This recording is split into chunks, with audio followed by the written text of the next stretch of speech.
إذاعة إرنا تأتيكم برامجنا في أيام الاثنين والأربعاء والجمعة من كل أسبوع على نفس هذا التوقيت على الموجة القصيرة بطول 25 مترا. كما يمكنكم متابعة بثنا على القمر الصناعي نايل سات على التردد 11678 على الاستقطاب الرأسي. إذاعة إرنا الدولية إذاعة إريترية مستقلة يشرف عليها صحفيون إريتريون مستقلون، ويأتيكم بثها من باريس. مستمعي الكرام ومستمعات الكريمات، أهلا ومرحبا بكم في مستهل البرنامج العربي لهذا اليوم الجمعة الموافق 7 من مارس عام 2025. ويسعدنا في مستهل هذا البرنامج أن نتقدم للمرأة الإريترية بالتهنئة القلبية بمناسبة يوم المرأة العالمي الذي يوافق غدا السبت 8 من مارس الأغر. ونقدم لكم بهذه المناسبة مستمعي الكرام ومستمعات الكريمات حلقة إرشيفية عن واقع المرأة الإريترية اليوم من خلال مقابلة كان أجرها الزميل أحمد شريف مع الناشطة الإريترية نجاة نور عبد الحكيم. وقتا طيبا نرجوه لكم مستمعي الكرام مع متابعة فقرات برامجنا لهذا اليوم.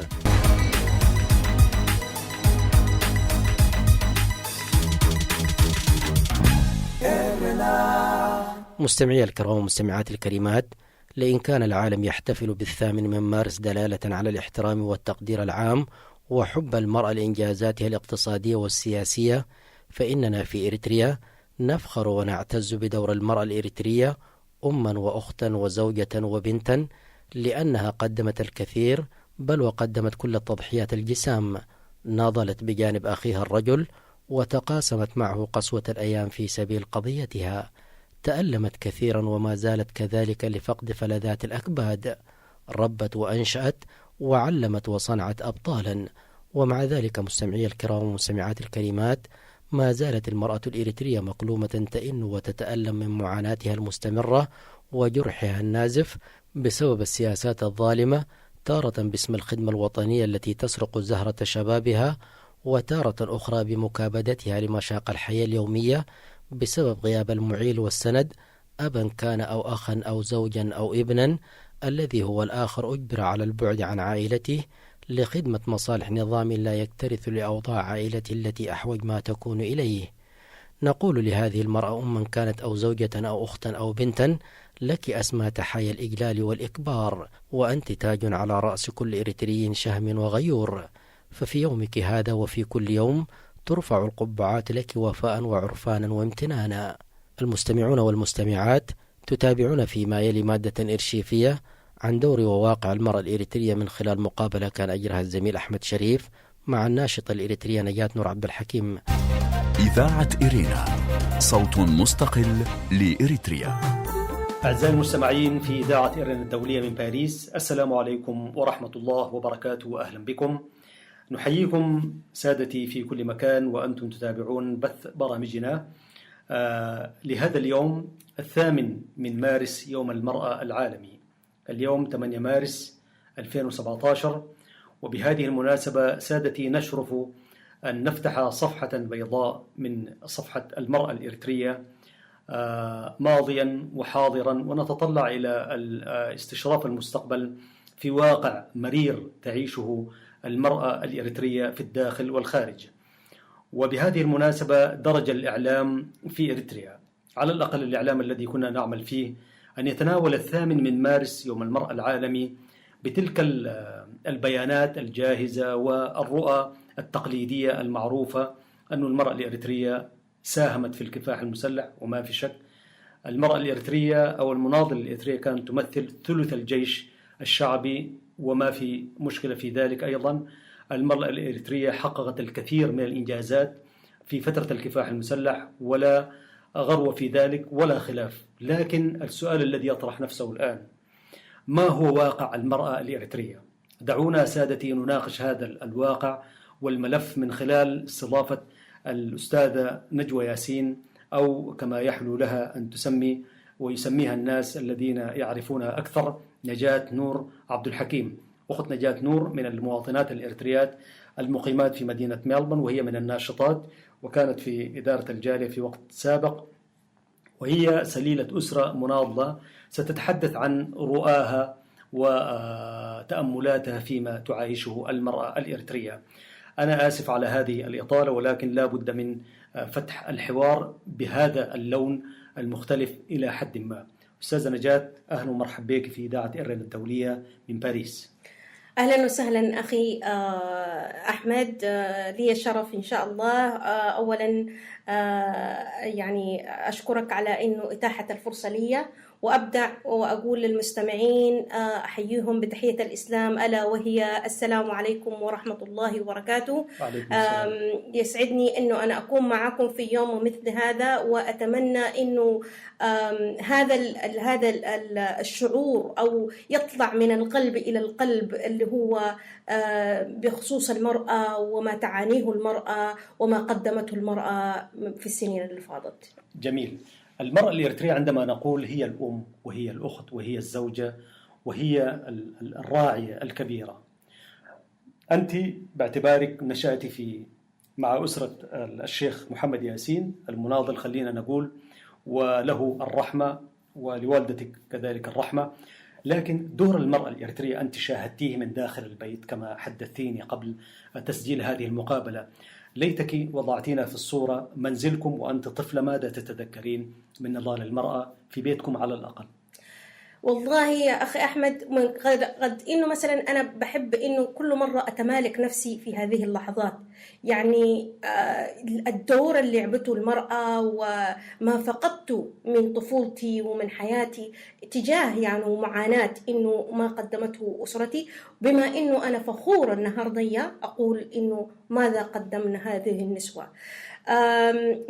بداية عن جدتي، أبدأ بجدتي وأم جدتي اللي هي حتى ما تطرقت لهذا مريم زينو، يعني وبعدها زينب يونس بنتها، واللي هي والدتي فاطمة محمد ياسين. جميل. يعني لو كانت جدتي مريم زينو النهاردة هي المرأة التي عاشت وكبرت أبنائها بعد ما فقدت وكبرت أبنائها، يعني في حين إنه كانت تتاجر في التجارة في ناي، كانت مثال بالنسبة لأمي زينب يونس.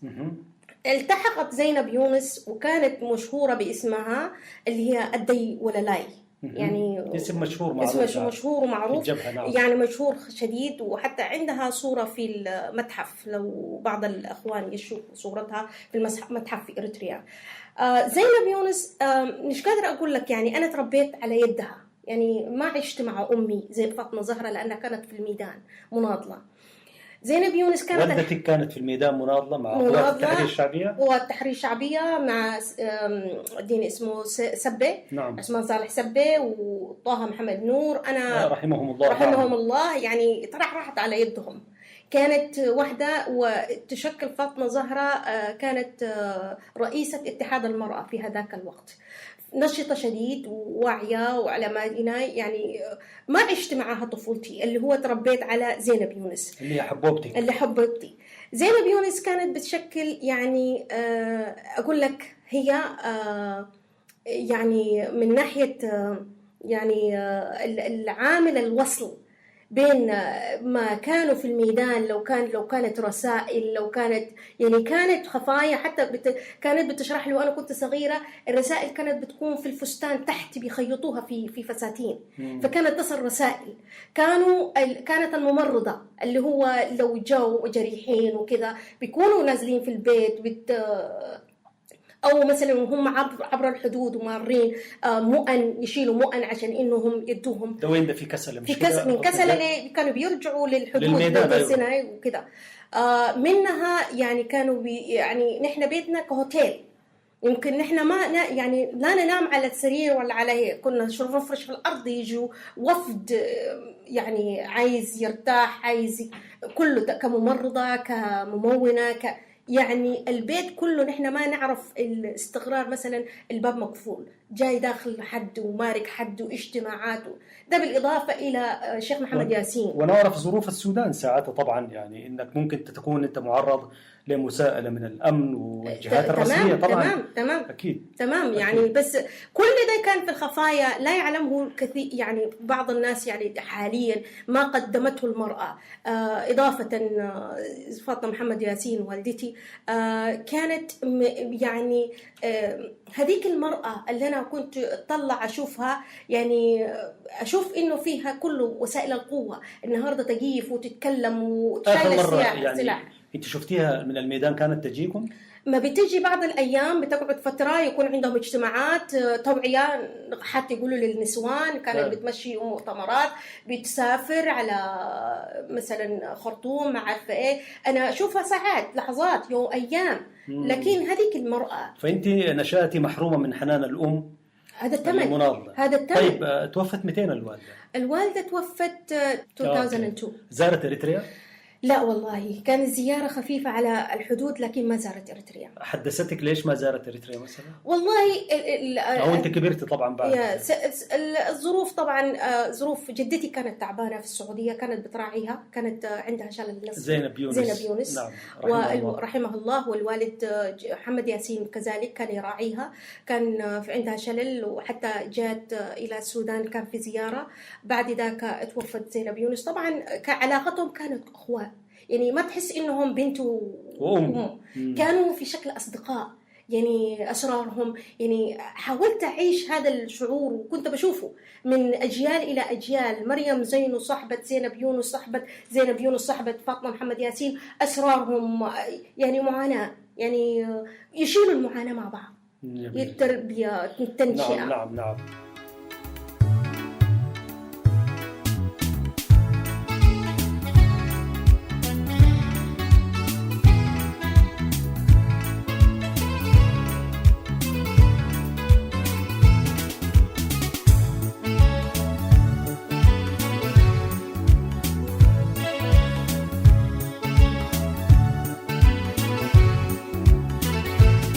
طيب الآن يعني الشعارات المرفوعة بشأن المرأة في إريتريا طبعا منذ 91 لحتى الآن هي شعارات تكاد تكون ثابتة. يعني أنت الآن أصبحت أم طبعا، وربنا يخلي لك أولادك. يعني هل زرتي أول إريتريا ما بعد التحرير؟ والله هي شوف، يعني ده النقطة اللي أنا حبيت إنه من خلال هذا اللقاء أبث لك هذا الإحساس. أنا زرت إريتريا وعاملوني فيها كأنه أنا أجنبية. كيف؟ لما زرت إريتريا، نحن طبعا الوالد الله يرحمه الشيخ محمد ياسين، حتى يعني هذا الرجل أنا مش عارفة لو حلقات وكتب كتبت فيه مش حأوفيه حقه. رجل مناضل يعني طبعا، رجل مناضل ما في شك، وموقف الوطني صح مشهور. لما نحن تربينا، يعني أنا طلعت صغيرة 7 شهور، لكن رفض الحاج إنه يأخذ الجنسية السودانية، لكن أعطي الجنسية بالتجنس بما إنه من الستينات موجود هناك. على هذا الأساس نحن شلنا جوازات سودانية بالتجنس على الميلاد. رحت إريتريا بهذا الجواز، ما عندنا يعني ناس عايشين من كينيا. رحت على إريتريا، أنا غريبة، عملت غريبة، عملت يعني ما كان عندك البطاقة الإريترية؟ كان عندي. أيوة، ما بس بعد ضيّع مش عيب يكون عندك، ما هم عندهم الجميع كان معروف انك تجي في مطار أسمرة يكون عندك جواز امريكي، استرالي، بريطاني وغيره، ويكون عندك البطاقه وتدخل هناك ويعرف على انك انت مواطن. معايا البطاقه، بس هذا الجواز اللي تحمله انت بيصنفوك على اساس انك هذا الجنس، ويحقدوا عليك بتخيلي. يعني أبتي ناي أجانب دلكي مش لك هذا التعامل بهذه الصورة. طيب. يعني حتى مثلا ويلكم، إنكم جيتوا بلدكم، منذ أنت توطأ المطار وأنت حاسس إنك قريب. وأنت ابنة واحدة مناضلة ومناضل وحبوبتك مناضلة. طيب قعدت كم في إريتريا؟ اللي هي كانت 3 أسابيع. 3 أسابيع. ما حسيتي بالأمان؟ ما حسيتي بأنه ده الوطن اللي ناضلت أمك من أجله؟ لا، ما عمرك ما يحس بهذا الإحساس. أنا بتساءل، يعني حتى كان عمي الله يرحمه قاسم عبد الحكيم، قاسم عبد الحكيم، سألته، إنسان له شخصيته كانت، سألته سؤال، ومن هذا الخلال أنا عرفت الناس اللي كانوا بيعانوا كيف. سألته سؤال وقال لي، اللي هو قلت له كيف يا عمي الموجود الأوضاع؟ قال لي درقني اشتي وسيئو درق عبي أتيو. أوكي، هذا خلاص اكتفيت. هذا يعني كان في ناس يعني بعد كده بيكلموني يعني يقولوا لي اعمل حسابك. انا انسان عشت انه الدفاع عن الحق، صح. الدفاع عن الوطنية، عن حقوق الإنسان. هذا اللي عايشونه فيه أهلي، وهذا اللي أساس من الستينات جدي وأمي كل بحارب. طيب المرأة الإريترية طبعا بتدفع الثمن منذ بداية الكفاح وقبله ولحد الآن. قراءاتك ومشاهدك للمرأة اللي هي الآن هي اللي تجبر على الخدمة، هي التي يجبر أبناء على الخدمة، هي التي يؤخذ منها أبناء عنوة ودون رغبة، هي التي بنتها وأولادها يسخروا في خدمة وطنية غير معروفة ويموت. ويكفي المشاهد اللي نسمع مع الأسف الشديد موت الآلاف من الأبرياء من الشباب بتبكي عليهم أمهاتهم كل يوم ومعاهم الأمهات. كده أدينا شهادتك لما تعانيه المرأة الإريترية اليوم. يا أخي أحمد، والله لما أنا أشوف هذه المأساة أقول هذا هو الثمن اللي دفعناه على أساس إنه يكون عندنا بلد. ليه؟ يعني بتساءل يوم بعد يوم أنا، يعني الحرقة بتملأ يعني قلبي. ليه المرأة تدفع الثمن؟ ناهيك نحن في يعني مفترض نحن نكون معززين مكرمين، عندنا بلد يعني المفترض تكون تاج، تكون ملكة، مش هي اللي تضطهد. يعني كفاية إنها مضطهدة برا، ليه أنت تضطهدها برضو جوا؟ فهذه معاناة لا حدود لها. ادينا شكل من أشكال الاضطهاد الموجود في الداخل في إريتريا. أقول لك أنا عندي 2 كازن ما شفتهم عمري كله، يعني بنات عمتي الاثنين، يعني ريحان شباب 18-19 سنة، وشواشي إنهم حيمشوا حيهاجروا. أسروا الاثنين بنات شابات، لا أنا ما أعرفهم ما شفتهم طبعا، هذا الشتات اللي عشنا فيهم. بنات شابات إيه حلوات، يعني جمال أدب أخلاق. الاثنين يتوشى ليهم، الاثنين سجنوا مدة 1 سنة وشوية، رغم قربوا 2 سنين لا يعرفوا عنهم شيء. الأسرة ما تسأل عنهم. واحدة أمهم من وين أخذوهم؟ من إريتريا، من كرن ولا أسمرة؟ والله ما أذكر كانت إريتريا ولا كرن. واحدة كانت عايشة في كرن لكن الثانية كانت عايشة في أسمرة، لكن ما أذكر. بس الاثنين أسرة وزجوا في السجون. بعد فترة ابن عمي ولا حد من قاربنا شافهم في السجن مرميات، اغتصبن وقتلوا الاثنين، وما حتى بلغوهم إنهم ماتوا، بلغهم بعد ذاك. فتش ما فيش، عملوا عزائهم سكيتة زي ما تقول وخلاص. وهذا هو هذه المعاناة. وطبعا ده نموذج يعني، وما يجري في ساوى وغيره طبعا معروف يعني. وهكذا المرأة تدفع الثمن في كل الأحوال. هذا هو ما ضحت به أمي وجدتي. طيب الشعار اللي بترفعه الحكومة يعني المرأة وحرية المرأة والعدالة والمساواة بتاع، ماذا أنت قائلة في هذه الشعارات؟ فين هل هو كلام ولا تطبيق؟ فين النهاردية أنت تغتصب، تحرم امرأة من أبنائها، تسأل امرأة تقش الشوارع، مرأة كبيرة، هل ده قانون؟ وتهد في الجبال، هل ده هو يعني جزاته؟ تكون معززة مكرمة.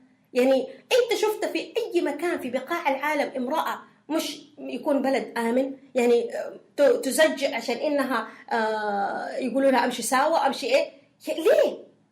هذا يعني خل معاناة الشاب سيبها لوحدها. شفت أي امرأة ضحت بحياتها عشان تضحي وتناضل في الميدان من الدول الأجنبية ولا الغربية، ما عدا المرأة الإريترية؟ حتى مفهوم الخدمة الوطنية كمان بالمناسبة في دول كثيرة المرأة مستثنى منه، يعني حتى لو كانت في حتى الخدمة العسكرية أنا قصدي، يعني الخدمة العسكرية بتكون في المدنيين، بتكون مثلا في اوفيسز في كذا ما في مشكلة. نحن كناس مواطنين ناس قلال أفهم، لكن ليه تزج من حضن أمها وأبوها؟ يعني بالذات نحن عندنا شرع، عندنا قوانين، عندنا ليه؟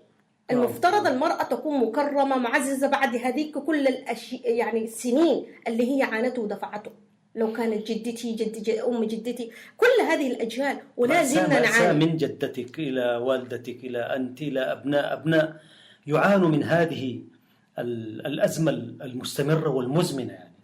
هذه اللعنة يعني. ناهيك هيحصل بنتي ما تعرف شيء عن الوطن، أحكي لها إيه ولا إيه؟ يعني أنا عمري ما شفت الوطن اللي هو بالوطن. صحيح. وطنية ما عندنا. ليه؟ لأنه نحن قصدي مش الوطنية اللي هي إحساس يعني محرومين من. نعم. يعني النهاردة الواحد، أنت أحمد جيت من الوطن، عندك ريحة الوطن، عندك كلام تشبعني به عن الوطن. أنا بالنسبة لي في الكتب حتى لو قرأته، وهذه جريمة. نعم. فإنك ليه تحرم هذا الشعب؟ ليه الإحساس ده بعد كم 30 سنة ناس ناضلت، ليه ما تروح تشم تراب بلدها؟ يعني اللي موجودين هناك بيعانوا، والمرأة بتعاني ولا زالت بتعاني، وهي اللي بتدفع الثمن.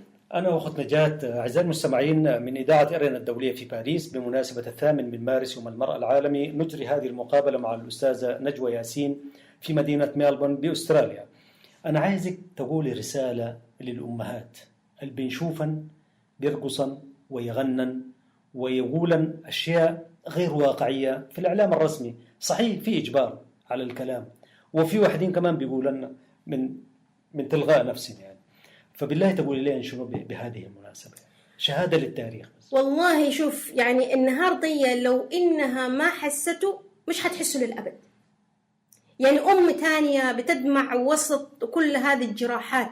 يعني أنت لاحظ، يعني أم انفصل عنها ابنها أو بنتها واغتصب، يعني انتشل منها، فمعاناة ما بعدها معاناة.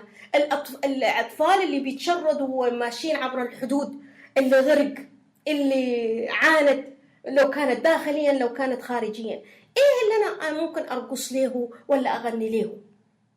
هذا لا يعني ما في بيز إنه الواحد يغني 200 لما يكون فرحان، يغني 200 لما يكون الشعب اللي دفع ليه الثمن الغالي والنفيس إنك أنت وصلته. صحيح. نحن مستغلين وما مستغلين، نحن مضطهدين، ما في استغلال وين؟ كلمة استغلال بالغين يعني. بالغين. أيوة. عليك نور. وليس استغلال بالغاف.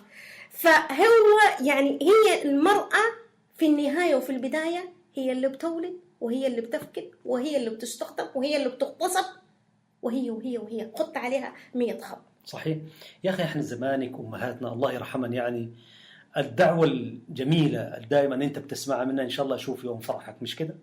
الأم دائما تتمنى إنه تشوف فرح ولدها أو بنتها. الآن أزعم في إريتريا إنه تتمنى كل أم إنه ولدها ده يطلع برا. كون تكون هذه أمنية أي امرأة موجودة داخل إريتريا، أنت كأم بتشوفيها كيف؟ بس مجرد في أم تتمنى إنه ولدها يمشي منها بعيد. والله شوف، يعني مش يمشي منها بعيد، حتى لو شافته قدام عينه. صحيح يا أخي. أنت لو تأخرت دقايق، يعني أنا عندي ولد النهارده لو شفته بس يتأخر بقلب. صحيح. ما بالك إنك تشوف مثلا ساعات ما عارف إيه هجة، دخلوه تحت عشان يتدسى وعشان إيه، يعني عملية صعبة. وبيركب البحار ويموت في البحار في السفن ويتاجر بأعضائه. وليه ده كله؟ ليه ده كله؟ يعني أنا ما عارفة هل هو يعني الشعب ده كتب عليه كده؟ بعد مرات والله بتساءل أخي أحمد، هل نحن كتب علينا كده ولا نحن اللي بنعمل كده؟ هذه يعني عايزة لها وقفة. الناس دي لازم تتحد. الأبناء اللي قاعدين يضيعوا ديلا، يعني دفعت النفيس والغالي، مش عشان إنه تاني أطفال يشردوا أو نساء يغتصبن أو يحصل اللي فيهم يحصل. لما تشوف بعض الفيديوهات اللي هو فيديوهات بتجيلك كده، يعني اللي بيحصل عن طريق الحدود، لو كانت الإسرائيلية، لو كانت ما عارفة إيه داخلين عن طرق الحدود يعني سينا ما عارفة إيه في الصحاري وغيرها. يعني حتى يعني بتشوف معاناة. حتى مرة كان في فيلم جاني ما عارفة بتقول لك يعني أخذا كسبايا. لا حول. نعم. من قبل إيه؟ حتى في داعش أخذوهم كسبايا. فهذا هو يعني ما عاد جوا البلد، حتى برا البلد المرأة بتعاني.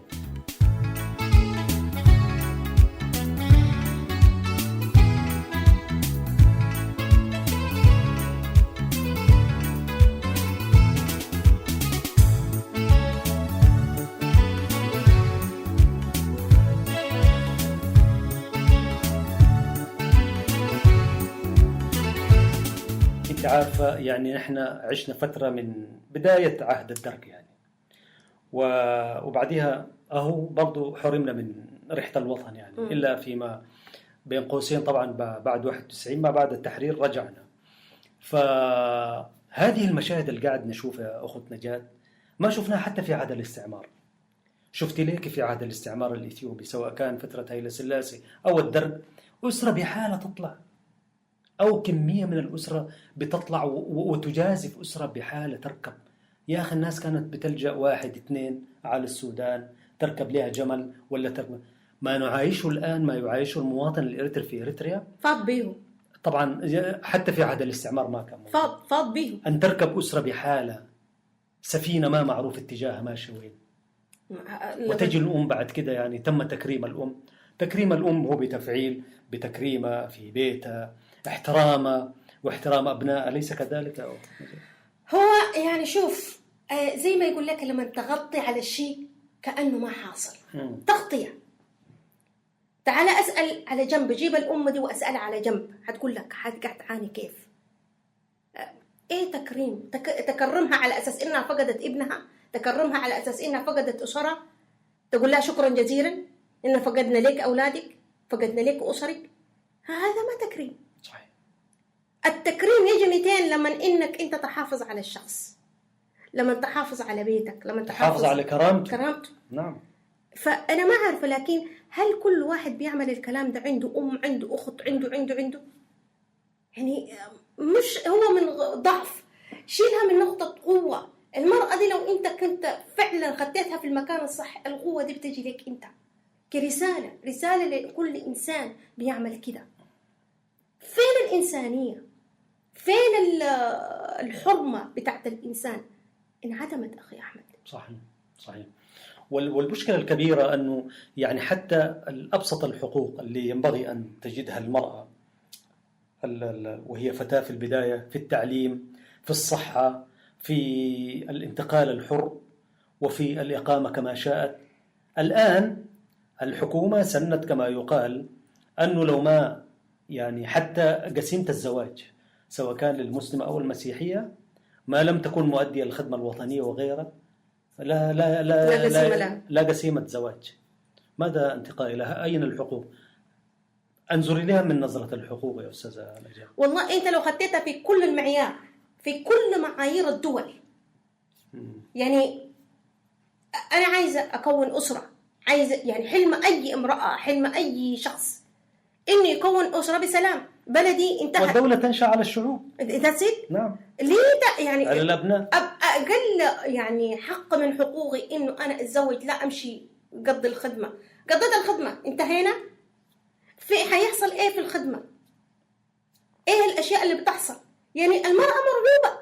نعم. المرأة مرغوبة حتى مثلا وهي داخل أو خارج مرغوبة، سلب منها هذا السلام. هذه لعنة الخدمة الوطنية أن تصبح يعني صوت يعني معلق أو رصاصة يعني يضرب بها المفهوم الوطني، هي بحد ذاتها أزمة.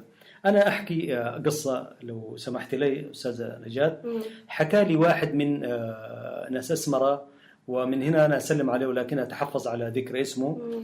وقال لي كان في دكتور مشهور اسمه دكتور سيلا. دكتور سيلا ده إيطالي معروف في إريتريا واشتغل لسنوات طويلة والناس يعرفوه. بنته جات من إيطاليا، يعني دكتور سيلا ربما تكون توفي الآن لأنه كان كبير. فبنته يعني درست في إيطاليا وعادت إلى إريتريا، وقالت دار تحافظ على اسم أبوها الدكتور سيلا يعني، فدار تنشئ مستشفى اسمه مستشفى سيلا على نفقته، فقط تحتاج إلى أرض. عارفة من الغرائب قالوا لها شنو؟ قالوا لها أول حاجة تشتغلي أول تمشي الخدمة الوطنية. واحدة جاء من إيطاليا قالوا لها تمشي الخدمة الوطنية عشان هي تدفع الثمن ليه؟ أيوة. لا ما هي قلت لك في جنون يعني. بعديها قالوا لها بعد تمشي الخدمة الوطنية تؤدي، وجاء من روما وهي شغالة في مستشفى روما يعني. لا إله إلا الله. وقالوا لها طيب بعدين، قالت لهم بعد ما تؤدي الخدمة الوطنية تشتغلي 5 سنين مجاني، تكون انتهت بعد عشان بعديها نشوف موضوعك يعني مستشفى، وممكن ما نسمح لك تعملي باسم دكتور سيلا، مستشفى سيلا يعني. عشان تخلد اسمها. البنت استغربت طبعا وبتحكي لواحد شالت بعضها ومشت، ولحد الآن دكتور سيلا لا في مستشفى لا في هنا. بيقول لك شنو هي؟ شوفي بيقول لك شنو، أديك المثل. نعم كده يتبلغ ابن خيط قبره. طبعا انت جبتيها من الآخر يعني. فعلا. فهو شنو؟ تعجيز. ما بقول لك أنا روح. تخيلي كم واحد كان حيتعالجوا في هذا المستشفى، والبنت جايه من ايطاليا، وبعدين حتكون في علاقات مع مستشفيات ايطاليا. لا، المشكله والناس تعالجت حيكون عندها صحه، لو عندها صحه حتتكلم. يعني هذا هو القصد. يعني انا بعض المرات ما عارفه، لكن هل هو يعني انا ما قادره اشوف الشعب دي او الحكومه او الناس المسؤوله دي زي بيضربوا ناسنا بالرصاص. حد جايك انت اللي بتمشي تسال الناس دي نعم. تعالوا ويعني انفست انه ما عارفه ايه، تديهم الامان تديهم السلام. يعني حتى هو على كل، انت عارفه لو كان هذا المستشفى، نحن نموذج بنجيبه كمثال يعني. والمشاريع اللي دخلت وقتلت كثيره ولا حصر لها كثيرة. فكم من المراه، كم من عدد من النسوان كانوا حيتعالجوا في هذا المستشفى، كم حياه بتاعت حياه امراه كانت ستنقذ، وكم طفل كان تنقذ حياته في هذا المستشفى من لو انشأناه، ونحن بنقدمها نموذج. طيب في ختام هذا اللقاء أنا أشكرك باسم كل المستمعات والمستمعين بمناسبة 8 مارس على حديثك الطيب. دايرينك تقولي رسالة للمرأة الإريترية الموجودة في الداخل والخارج بمناسبة 8 مارس، أن تقف مع نفسها وتتأمل المشهد وتقوم بدورها كما قامت به من زمان يعني. أقول للمرأة من الداخل صبرا. يعني أكثر شيء أقدر أوديه لها أقول لها اصبري، إن الفرج قريب إن شاء الله، وعد الله ينحق، رب العالمين مش حينسانا وحينساها. يعني هي الضحية، هي التارجت. وأقول لها وأقول للناس اللي موجودة في الخارج، أخواتي في الخارج، يعني أنا أعرف في عندنا معاناة حتى في الخارج أخي. يعني نحن كالنساء حتى في الخارج بنعاني. الوحدة يعني مش سهل إنها تجي في بلد غريب وتشق طريقها وكذا، لكن نحن في أحسن حال. ممكن من هنا يعني حربنا تختلف عن الحرب اللي هناك.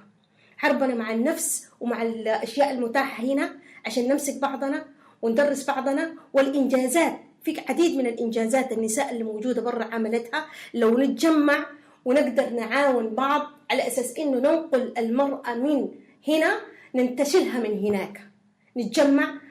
حضور النسوي يعني متواجد هنا في صراع مع نفسه عشان يثبت، صراع مع نفسه عشان إنه يراعي الأطفال الأبناء هنا. أقول لهم أبشروا، let's work together، خلونا نعمل مع بعض عشان إنه نحن نحس بالمرأة والمعاناة اللي بتعانيه هناك يعني، ونحن في أفضل حال.